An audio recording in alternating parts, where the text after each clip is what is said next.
March 21st, 2020. Saturday of the third week of Lent. A reading from the book of Hosea, chapter 6. Verses 1 to 6. Come, let us return to the Lord, it is he who has rent, but he will heal us, he has struck us, but he will bind our wounds. He will revive us after 2 days, on the third day he will raise us up, to live in his presence. Let us strive to know the Lord, as certain as the dawn is his coming, and his judgment shines forth like the light of day. He will come to us like the rain, like spring rain that waters the earth. What can I do with you, Ephraim? What can I do with you, Judah?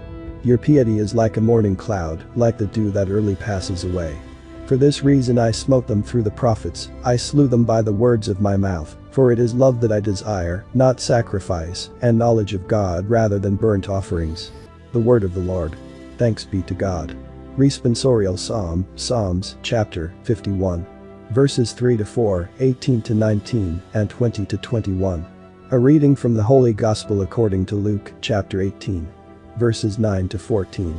Jesus addressed this parable to those who were convinced of their own righteousness and despised everyone else. 2 people went up to the temple area to pray, one was a Pharisee, and the other was a tax collector.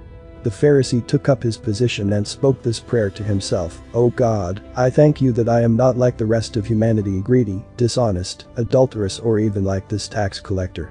I fast twice a week, and I pay tithes on my whole income.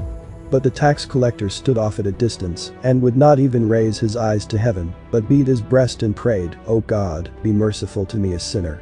I tell you, the latter went home justified, not the former, for everyone who exalts himself will be humbled, and the one who humbles himself will be exalted.